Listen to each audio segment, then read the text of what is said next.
Estamos en Libre Les Queremos, el programa de la Coordinadora Americana por los Derechos de los Pueblos. En esta oportunidad vamos a hacer una entrevista a Aida del Carmen Naranjo Morales. Ella es educadora, política peruana, fue ministra de la Mujer y Desarrollo Social durante el gobierno de Ollanta Humala. Fue embajadora en el Uruguay y bueno, queremos hacerte una entrevista. Ángel Panduro y José Schulman, te damos la bienvenida. Queríamos introducir, digamos, sobre la pregunta que te vamos a hacer.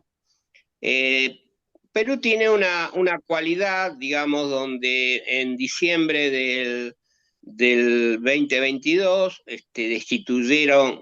destituyeron al presidente Castillo, asumió Dina Boluarte. En octubre del 2025 también fue destituido, y en la sucesión quedó Sherry, que sería quien en el Congreso lo estaría reemplazando.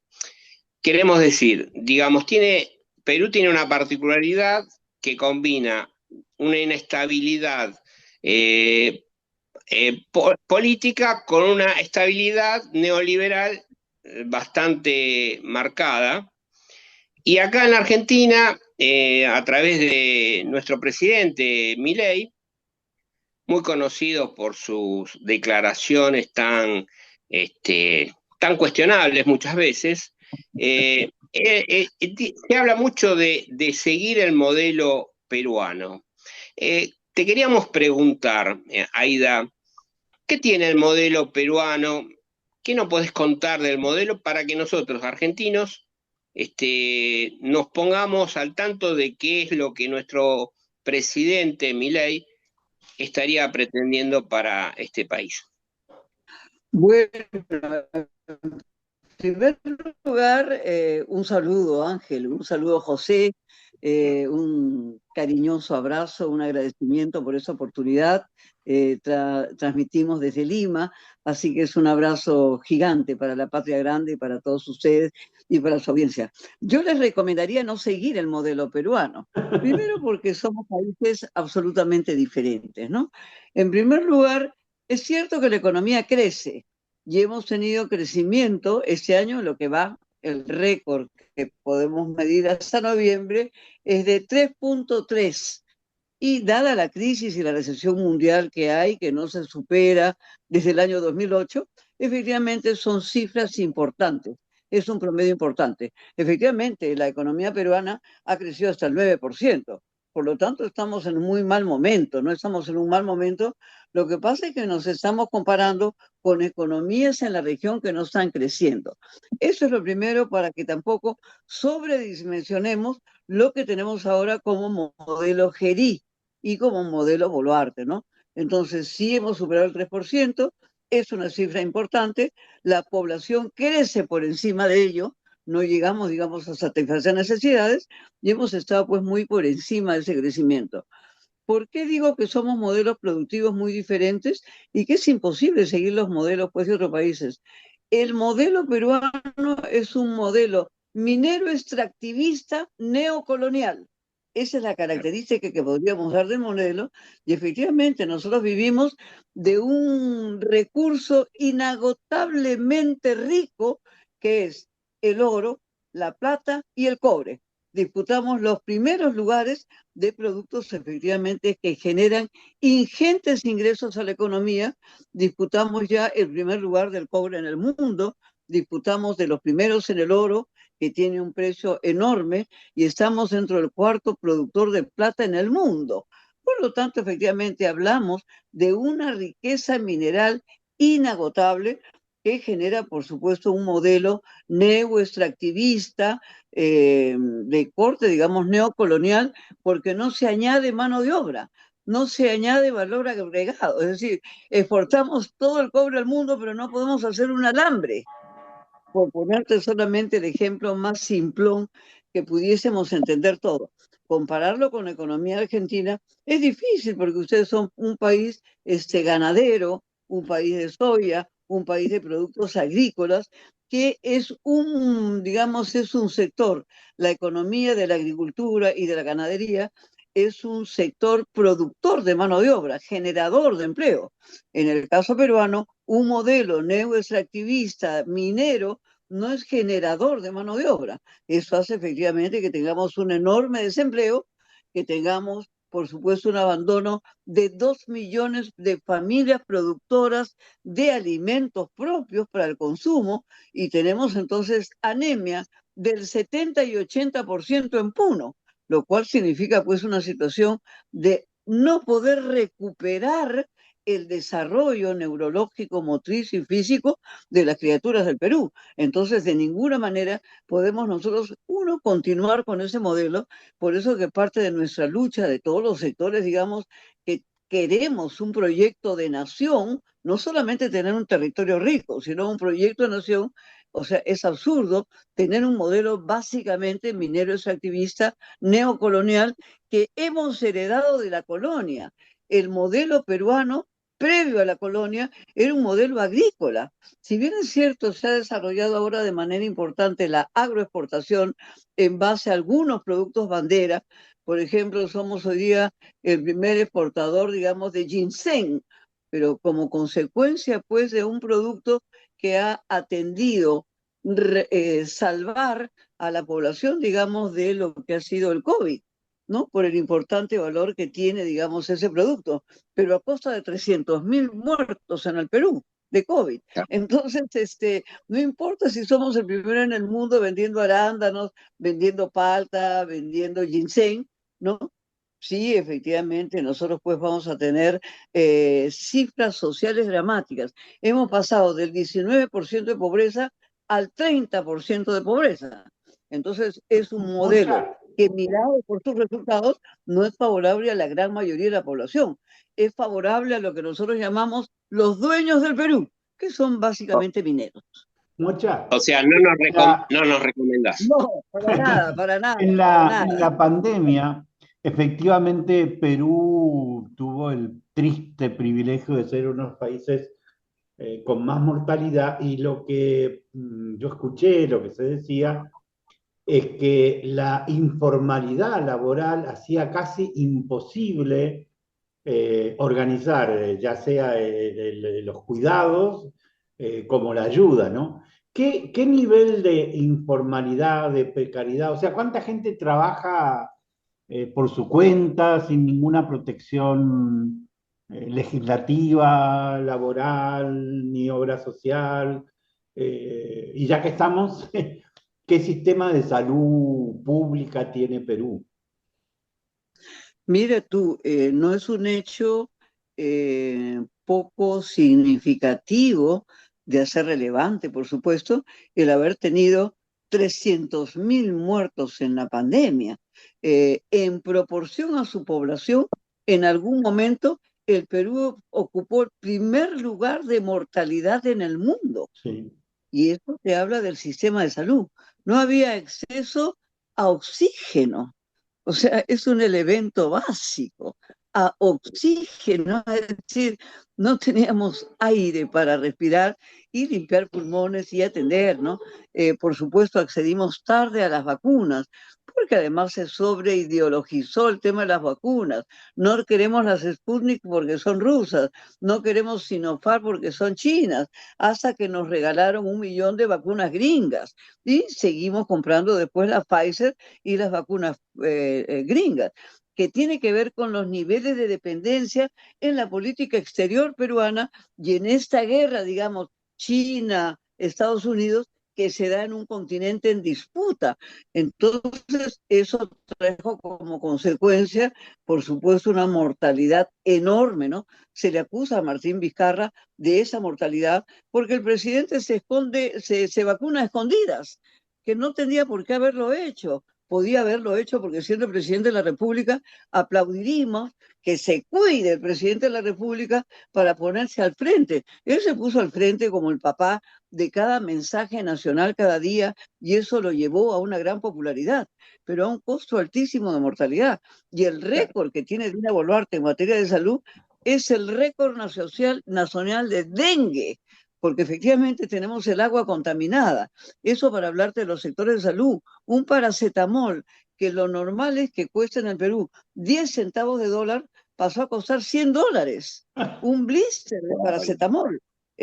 Todo fue en clínicas privadas, o sea, se pudo salvar el que tenía dinero. Incluso hay gente que teniendo dinero no se pudo salvar porque no habían camas UCI, porque no había un sistema de salud. No fue como la Merkel, que puso todo el sistema privado de salud al servicio de salvar la población. Esas medidas pues no se tomaron en el marco de un modelo neoliberal que de ninguna manera va a tocar la propiedad privada, ni siquiera para salvar a su propia población. Entonces, esto es un asunto crítico, ¿no? Y frente a otros elementos que son las necesidades básicas, ¿no? El Perú carece de agua, teniendo el río más largo del mundo, el más caudaloso del mundo, el lago más alto del mundo y una costa gigantesca que no se desaliniza, como sí ya lo hacen otros países. Tenemos 8 millones de personas que no acceden de agua de manera permanente, ni a agua ni al sistema de alcantarillado. Entonces, la oferta, por ejemplo, de Pedro Pablo Kuczynski fue reducir la informalidad al 50% y otorgar agua. Estamos hablando de necesidades básicas insatisfechas. Y para no escaparme del tema de la informalidad, el Perú tiene 78% de población informal, que se llama autoempleados o por cuenta propia. Pero hay una teoría que es el nuevo sendero para decir todos son capitalistas populares, porque son autoempleados, porque no trabajan 8 horas, porque trabajan sin límite, porque trabajan desprotegidos socialmente, pero efectivamente entró en la cabeza el modelo diciendo son autoempleados porque son capitalismo popular y son cuentapropistas porque ustedes son capaces de generar su empleo.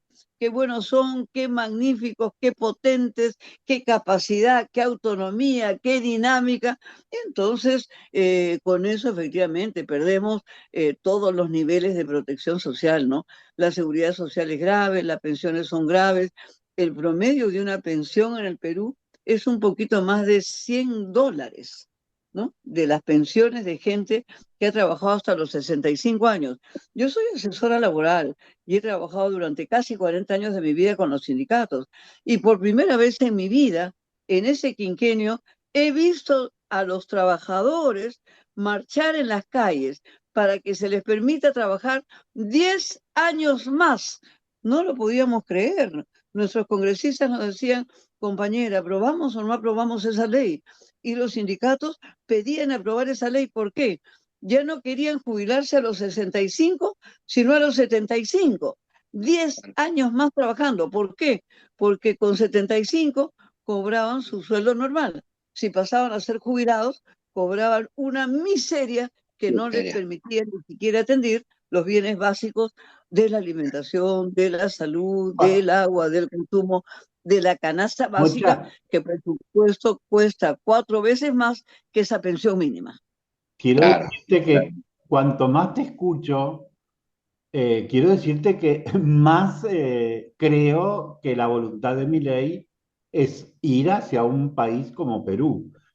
Con un agregado, ¿no? Que la Argentina pasó por diversos procesos de sustitución de importaciones, de industrialización liviana, y la Argentina sí tiene una base industrial muy importante. Además, nosotros producimos hasta energía atómica, producimos hierro, producimos acero, producimos locomotoras. Y el plan de Milei es destrozar eso, todo, Claro. e ir a un país como el que tú estás describiendo, ¿no? Vender el gas, el petróleo, incluso en detrimento de la agroexportación, ¿no? Ellos sí van a un país como Perú. Tengo una pregunta más que escuché en Entonces, estos un días. comentario muy chiquitito en relación a eso. El Perú en algún momento se planteó la sustitución de importaciones y eso implicó un nivel de desarrollo de industrialización fundamental. Hoy día esos locales en donde hubo fábricas, particularmente, por ejemplo, de toda la metalmecánica, de la línea blanca, que no requería niveles altísimos, Claro. digamos, de desarrollo industrial en términos tecnológicos, Chapa, está hoy día en cero, porque nosotros importamos absolutamente todo. todo. La desindustrialización fue generalizada, y a ellos les suena eso como una palabra pues socialista, comunista, atrasada, en donde ya te digo, ¿no? Disputamos el primer lugar de cobre en el mundo, pero no podemos hacer un cable, un Cambio. resorte. Sí, sí.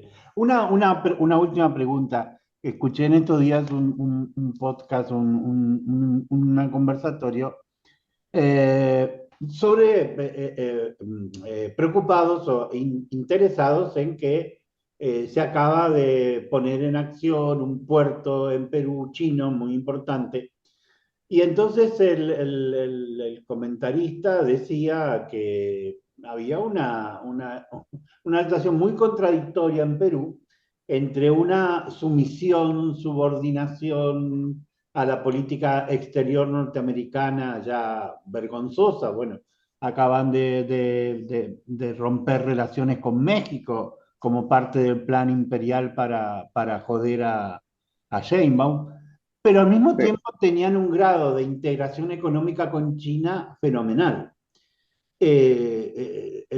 Una de las principales exigencias de Trump sobre Argentina y sobre, que yo entiendo que sobre toda América, es que sacar a China del continente, sea como sea, ¿no? Entonces, ¿cómo piensas que esa contradicción va a funcionar en el Perú entre un entrelazamiento económico alto y una subordinación política más alta todavía? Mira, dos comentarios sobre tu pregunta, porque tiene como dos enfoques, ¿no? En realidad, Perú ha roto con México, ha roto con Honduras, ha roto con Colombia, ha roto con Bolivia, por nombrarte, digamos, Sí, sí, sí, el sí. cuerpo fundamental de lo que serían países de la unidad latinoamericana Claro, y del y lo Caribe, que ¿no? alguna fue Entonces, el final, digamos, de ahora el mercado andino, de ¿no? Alguna México vez. es ya una coronación final en donde incluso se pretendía a la persona que se asiló políticamente entrar a la embajada y sacarla, como se hizo, digamos, con el vicepresidente Glass en el Ecuador, Ujú. siguiendo pues, prácticas diplomáticas inaceptables. Yo vengo también de ser embajadora, no solamente ministra, ¿no? Pero en realidad, en relación a China, nosotros tenemos que tener conciencia que hoy día China es el primer socio comercial de toda Sudamérica, Claro, de toda Sí. América Latina y el Caribe. Esa es la realidad, no es solamente el puerto de Chancay. El puerto de Chancay va a ser un hub regional que puede ayudar a la integración regional porque, por supuesto, entre China y el Asia se ahorran 20 días de traslados, con lo cual significa el abaratamiento de lo que va y de lo que viene. Por Claro. supuesto, ¿no? Son economías disímiles, desiguales, desproporcionales, la nuestra con la China, indudablemente, pero digamos cumple un rol importante y lo podría cumplir para Ecuador, para Colombia, para Brasil, para Bolivia, que ni siquiera tiene mar, y por supuesto para el conjunto de lo que era el antiguo UNASUR. Y por claro. supuesto es fundamental como puerto de salida, de negocio y de intercambio, de generación de empleo.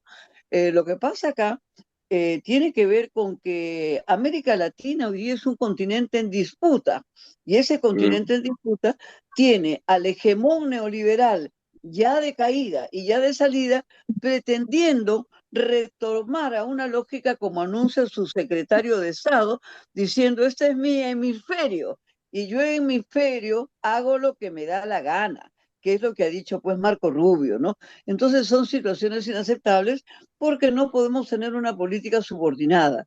Nosotros debiéramos trabajar de manera importante como América Latina y el Caribe, con el instrumento que representa la Comunidad de Estados Latinoamericanos, la CELAC, se articula en un bloque de negociación regional en el marco de un mundo multipolar.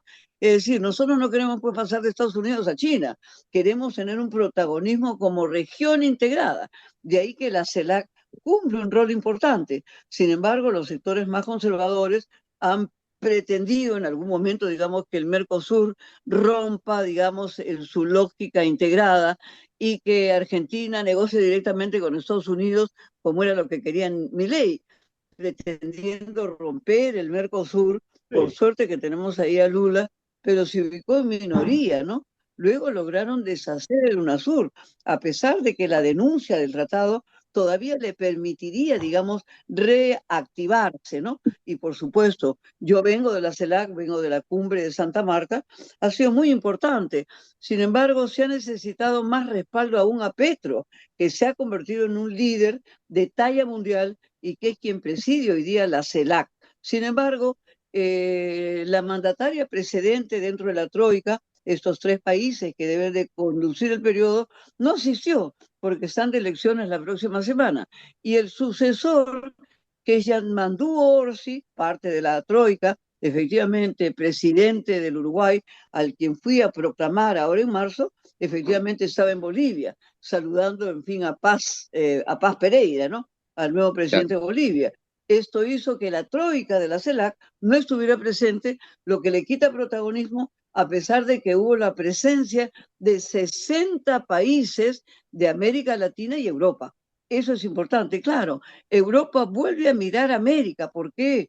Porque durante 6 años las cumbres Unión Europea-CELAC se suspendieron. Se dio cuenta que ha perdido peso. Entonces viene al auxilio del hegemón mundial, del gendarme mundial, del pirata del Caribe, que quiere indudablemente con una ofensiva bélica apropiarse nuevamente de nuestras costas y de nuestro poder regional. Yo saludo las respuestas del referéndum ecuatoriano, que ha dicho no a las bases militares en Ecuador y que ha impuesto su soberanía, porque si no tendríamos efectivamente una tenaza entre las fuerzas americanas y las fuerzas de Ecuador, haciendo tenaza en lo que es el Caribe y de lo que es, digamos, el mar del Pacífico, afectando a Venezuela, afectando a Colombia, afectando a México, que es parte de la ofensiva norteamericana, ¿no?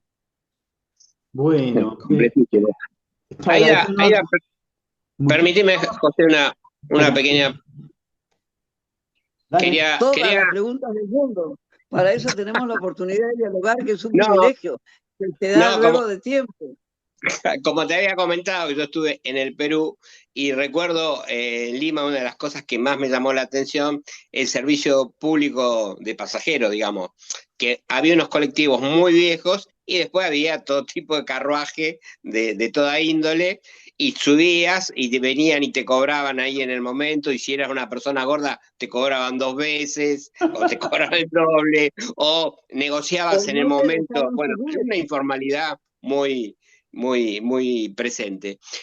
Acá en Argentina las plataformas, llámese Uber, Mercado Libre, ese sistema que vos hablaste en un principio del el cuentapropismo, digamos, aquel joven que hace su propio emprendimiento y está contenido dentro de una supuesta economía que no funciona muy bien. ¿Cuál es la respuesta o la relación que encontrás entre Argentina y Perú con relación a este tipo de plataformas que hacen de alguna manera que se mueva cierta economía, pero que no agranda o no sirve, digamos, al sustento de una familia? ¿Se entiende la pregunta? Mira, se ha masificado ese tipo de servicio de transportes, ¿no? Pero al haberse masificado, ha complicado el sistema nacional de transporte, porque estamos hablando del transporte de un individuo, de una persona que tiene condiciones materiales para subirse solo a un taxi. Esto en detrimento de lo que es el transporte público, metropolitano, nacional, regional o provincial. Entonces tenemos graves limitaciones en el transporte, ¿no? Si bien es cierto, nosotros tenemos un tren eléctrico y tenemos un metropolitano, que son gestiones de los últimos 30 años, en realidad es insuficiente. Y ese transporte individualizado, efectivamente, no facilita, digamos, al hombre de lo que nosotros llamamos, pues, Lima Norte, Lima Sur, Lima Centro, que antiguamente eran denominados pueblos jóvenes. Ya no lo son como pueblos jóvenes porque efectivamente hay algunos que están cumpliendo un centenario. Entonces la población apela a las motos de 1 o 2 pasajeros, y con el tema de los accidentes, de la extorsión, del robo, del sicariato en la calle, se viene prohibiendo de que hayan, digamos, dos personas en una motocicleta, que era un transporte más popular incluso que el Uber y que esta forma de transporte, digamos, individual, que ocupa más economía, que ocupa más espacio y que congestiona la ciudad. En el Perú se adquieren 300.000 unidades de transportes al año y no es una ciudad preparada en términos de viabilidad y de infraestructura de carreteras que pueda soportar un crecimiento desorganizado de un transporte mal manejado. Y lo que tenemos ahora es una adquisición de trenes chatarra, que han sido lo que Estados Unidos se ha deshecho y le ha vendido por millones de millones al alcalde de Lima diciendo que era una donación. Sin embargo, no pueden transitar porque son más altos que los puentes que tiene Lima y son más anchos en sus ferrocarriles que las líneas que Lima tiene para atender eso. Entonces, se están oxidando y se están pudriendo en un depósito de la Municipalidad de Lima, mientras el alcalde de Lima ha abandonado sus funciones y se ha convertido en alcalde de la ciudad porque nos ofrece convertir nuestra costa limeña en Dubái. Entonces, claro, hay sectores de la economía pudiente que quieren que nuestra costa verde se convierta en Dubái, pero efectivamente hay 34 millones de peruanos que están fuera de esa posibilidad de transitar por esa costa verde, que sería la nueva Dubái que quiere el Perú, ¿no? Claro, Bueno, muchísimas el tiempo se terminó hace rato. Bueno, después vemos cómo lo edita el compañero. Muchas gracias, Bueno, Concha, la verdad que es clarísimo. Te agradecemos mucho. Bueno, nada, te comento que hace una semana hicimos un programa con el doctor Zaffaroni sobre Castillo, que él, bueno, está muy comprometido, y que acá en Buenos Aires se ha formado un grupo de peruanas que están muy comprometidas con la defensa de los derechos en Perú, de Castillo. Nosotros estamos conversando con ellas y en diciembre vamos a hacer un evento que va a incluir el reclamo de la libertad de Castillo. Por Así eso es que muy bueno, importante el tema que ponen, porque el día 7 de diciembre se cumplen 3 años de detención preventiva ¿Mm? de Pedro Castillo Terrones, Ajá, lo cual ajá, es una arbitrariedad. claro. Entonces hay que estar muy atentos Bien, los días nosotros vamos a 4, hacer 5 el y 6, acto, porque quieren producir una condena claro, para inhabilitar a Pedro Castillo e impedirle estar en la lista del Senado. claro. Sí, además, 3 años, supuestamente nadie puede estar en preventiva más de 2 años, según el Pacto de San José de Costa Rica. Pero bueno, todo eso hoy es Todos nuestros papel pactos mojado. internacionales se violan Todo es y papel se está mojado. pidiendo salirnos de la Corte de San José. Claro, claro. Sí, sí. Bueno, acá no se salieron, pero ignoran todo. Bueno, te agradecemos mucho, siempre, no solo cordial, sino sos de una claridad pedagógica. La verdad total, que sí, sí. aprendemos Sí, un un montón. abrazo gigantesco a los dos. Eh, Un abrazo a Abrazo toda tu grande. audiencia. Te queremos. gracias, Besos a Aida. Perú. Muchas gracias. Gracias.